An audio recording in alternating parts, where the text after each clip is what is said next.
Morning class 2. Okay, today we will start with our new chapter which is chapter 13 chapter 14 data handling. ठीक है, chapter 14 data handling. अब इसमें पहले तो हम ये समझते हैं कि डेटा होता क्या है. ठीक है, डेटा होती है DATA डाटा. डेटा होता क्या है? ठीक है, डाटा होता है कि कोई भी हमें इंफॉर्मेशन मिले. ठीक है, कोई भी हमें इंफॉर्मेशन मिले जो कि टेबल से, पिक्चर से या ब्लॉक से हो, उसको हम डाटा कहते हैं.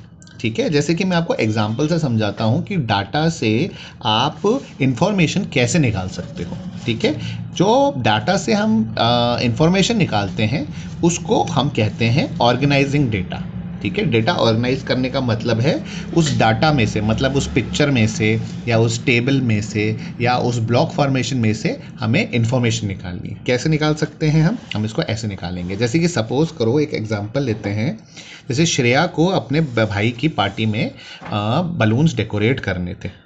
ठीक है, लेकिन हुआ क्या, सारे बलून्स अलग अलग हो गए, स्ट्रिंग खुल गई, सारे बलून्स अलग अलग हो गए.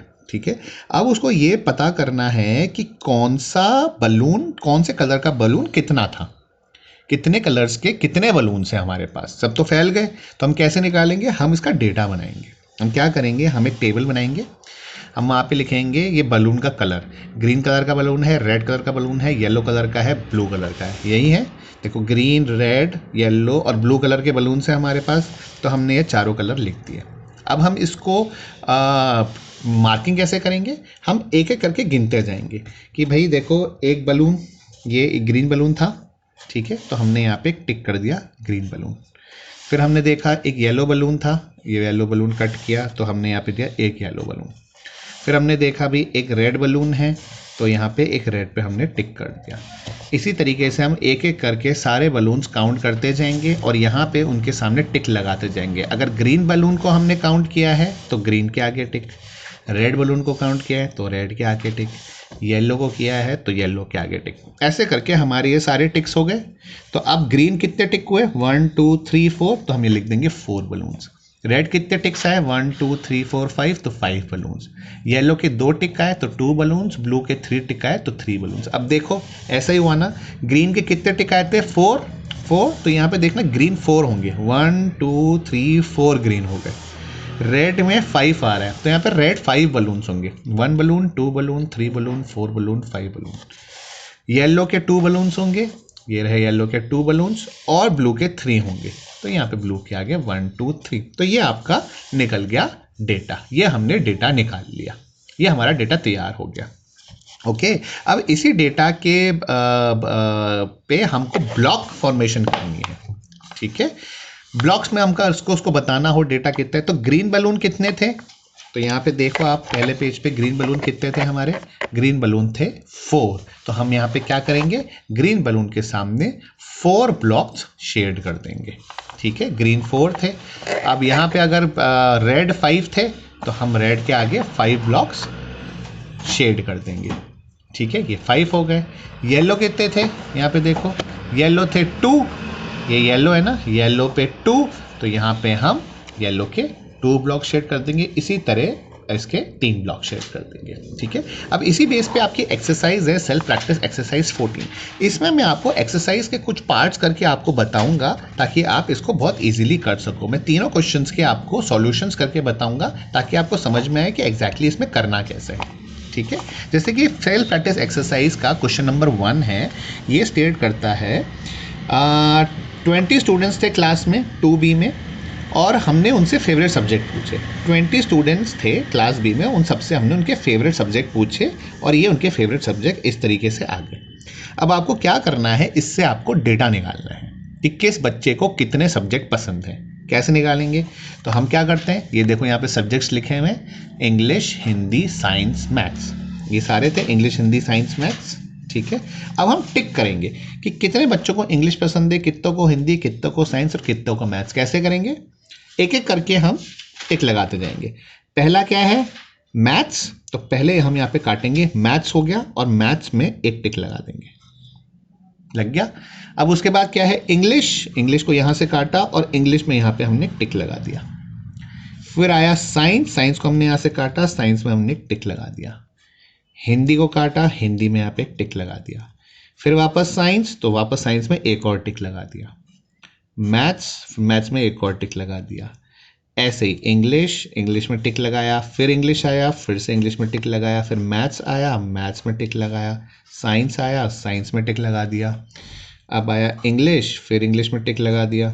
हिंदी, अब हिंदी में टिक लगा दिया। English, English, Hindi, Hindi, maths, maths, फिर मैथ्स, फिर से मैथ्स, साइंस, साइंस के अंदर एक टिक, इंग्लिश, ये इंग्लिश के अंदर एक टिक, मैथ्स, फिर मैथ्स के अंदर एक और टिक, और लास्ट में आया हिंदी, ये हिंदी। हो गए सारे टिक, सारे हो गए, सारे कट गए, सारे मार्क्स आ गए। ठीक है, अब हमें यहाँ पे नंबर ऑफ स्टूडेंट्स मतलब ये काउंट करने हैं, कितने टिक्स लग गए, 1 2 3 4 5 6, तो यहाँ पे हम लिखेंगे 6।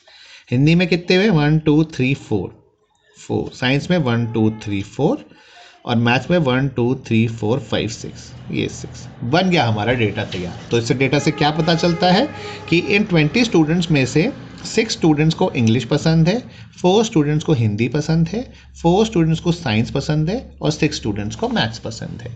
अब इसी डेटा को अगर हमें ब्लॉक में दिखाना हो तो हम क्या करेंगे, तो इंग्लिश कितने स्टूडेंट्स को पसंद है, 6 को पसंद है, तो हम 6 ब्लॉक्स को शेड कर देंगे, 6 ब्लॉक को।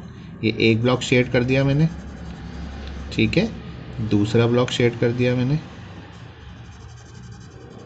ठीक है, ऐसे ही तीसरा ब्लॉक शेड कर दूंगा मैं।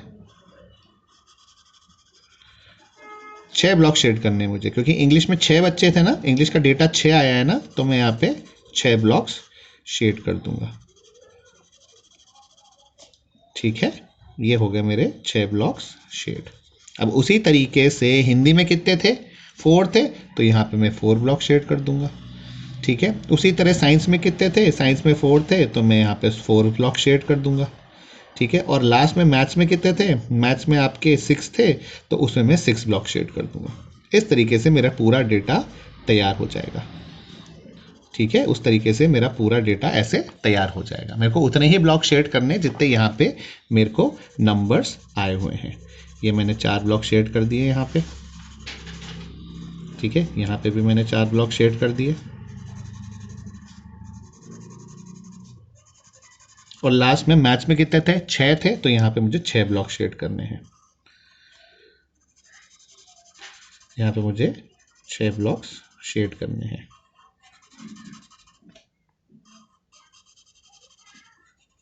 3 blocks, 4 blocks, 5 blocks, 6 blocks।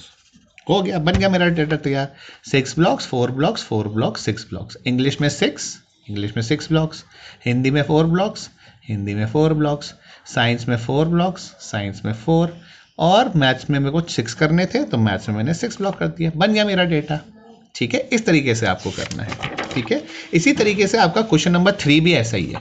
ठीक है, आपको क्वेश्चन नंबर 3 में क्या करना है, जितने आपको दिखते जा रहे हैं इसके अंदर, उस हिसाब से आपको ब्लॉक शेड करने हैं। तो इसमें आप क्या करोगे, इसमें आप क्या करोगे क्वेश्चन नंबर 3 में, क्वेश्चन नंबर 3 में आप करोगे जैसे कि यहाँ पे आपको काउंट करना है फुटबॉल।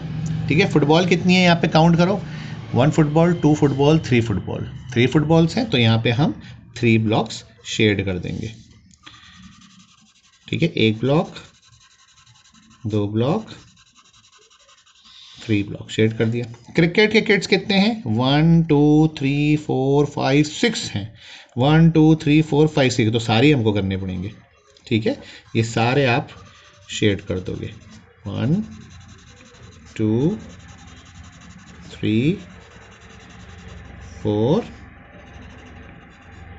5 और ये 6 हो गए।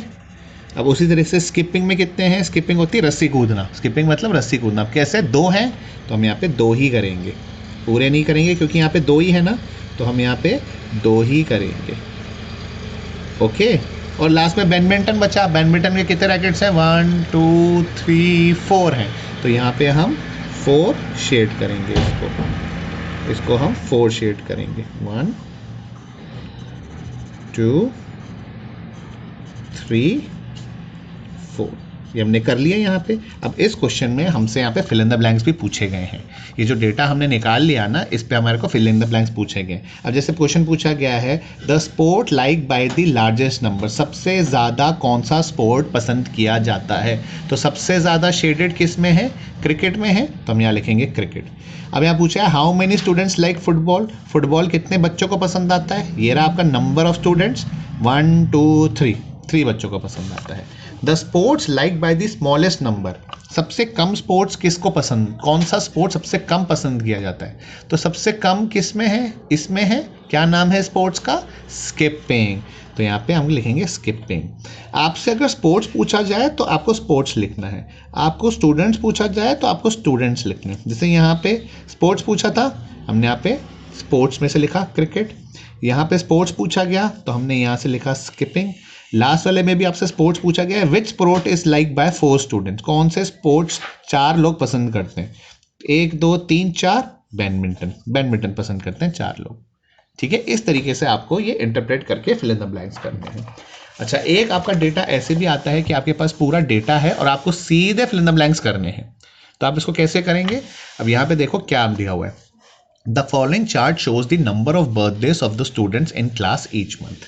ठीक है, इसमें आपको मंथ्स दिए हुए हैं और इन महीनों में कितने बच्चों का बर्थडे आता है वो दिया हुआ है। जैसे जनवरी में कितने बच्चों का बर्थडे दिख रहा है, 1 2 3 4 5, फरवरी में 1 2 3, मार्च में 1 2, अप्रैल में 3, मई में सिर्फ एक बच्चे का बर्थडे आता है, जून में 4 बच्चों का बर्थडे आता है, जुलाई में 6 का, अगस्त में 4 का, सितंबर में 2 का, अक्टूबर में तो बहुत सारे लोगों का आता है, 1 2 3 4 5 6 7 8 बच्चों का बर्थडे आता है, नवंबर में 3 बच्चों का बर्थडे आता है और दिसंबर में 2 बच्चों का बर्थडे आता है। अब इसके बेस पे आपको ये क्वेश्चन के आंसर्स देने होते हैं। जैसे कि पहला क्वेश्चन है in which month do 6 children have their birthday, किस महीने में 6 बच्चों के बर्थडे हैं। देखें इसमें कितने, इसमें तो 5 है, इसमें 3 है, इसमें 2 है, इसमें तो 3 ही है, इसमें 1 ही है, इसमें 4 है, इसमें है 6।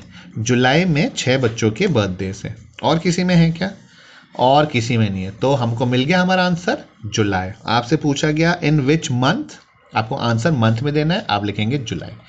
दूसरा क्वेश्चन आता है which month has the largest number of birthday, सबसे ज्यादा बर्थडे किस महीने में आते हैं। अभी हमने देखा था ना, यहाँ पे हमने बोला था ना अक्टूबर में देखो कितने सारे बच्चों के बर्थडे हैं, तो सबसे ज्यादा बर्थडे अक्टूबर के महीने में आते हैं, तो यहाँ पे आप लिखेंगे अक्टूबर। क्वेश्चन नंबर सी पूछता है which month has the least number of birthdays and how many, सबसे कम बर्थडेज किस महीने में है और कितने हैं। तो सबसे कम किस में है, सबसे कम इसमें है, एक ही है ना बेचारा, तो 1 मई में सिर्फ एक ही बर्थडे आता है, तो आपको लिखना है मई, और कितने आते हैं उसमें, सिर्फ 1 birthday. Okay, how many birthdays does the month अप्रैल है, अप्रैल में कितने बच्चों का बर्थडे आता है। अप्रैल कहाँ है, अप्रैल ये रहा, अप्रैल में कितने बच्चों का बर्थडे आता है, 1 2 3 बच्चों का, तो हम यहाँ लिखेंगे 3। ठीक है, इस तरीके से आपको ये डेटा हैंडलिंग की एक्सरसाइज करनी है। Okay, so that's your assignment for the day. You have to do self practice 14, question number 1, question number 2, ये रहा question number 2, and question number 3। ठीक है, सारा आपको बुक में ही करना है and you have to submit this to me, आपको ये मुझे सबमिट करना है। Okay class, thank you.